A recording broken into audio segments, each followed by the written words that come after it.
এই দাঁড়ান দাঁড়ান দাঁড়ান, আপনার মতলব কি? হ্যাঁ, কয়েকদিন ধরে দেখছি খালি পিছে পিছে ঘুরঘুর ঘুরঘুর করতেছেন। একটা কলেজের ছাত্রীকে ফলো করতেছেন, টিচাররা জানলে, বড় ভাইরা জানলে কি করবে জানেন আপনাকে? টিচার করে কিছুই কমু না, এবারে সম্মান করি। তোমার যত বড় ভাইরা আছে সব আমার ছোট ভাই, কানের নিচে দিলে আওড়া দিলে সব চুপ হয়ে যাবে। তোমার মন কেমনে পাওয়া যাবে? মেয়ের মন কি এত সহজে পাওয়া যায়? অনেক কিছু করতে হয়। কি করতে হয়? গিফট দিতে হয়, ফুল দিতে হয়, আইসক্রিম দিতে হয়।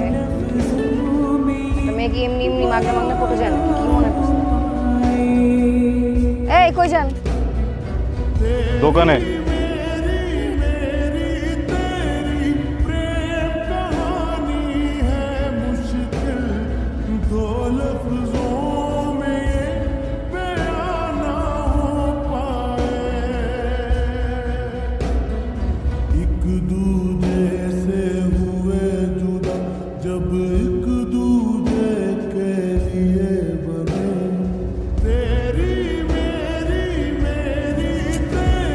মনটা আজকে ভালো না, কেউ কথা রাখে না।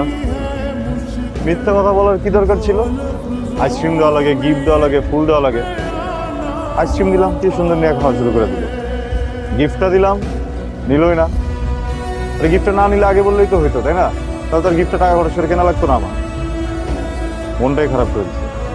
তোমরা আসলে চাওটা কি বলো তো? আমরা চাই যে মানুষটা আমাদের পিছিয়ে পিছিয়ে ঘুর ঘুর ঘুর করে সে হয়তো খরচ না করি।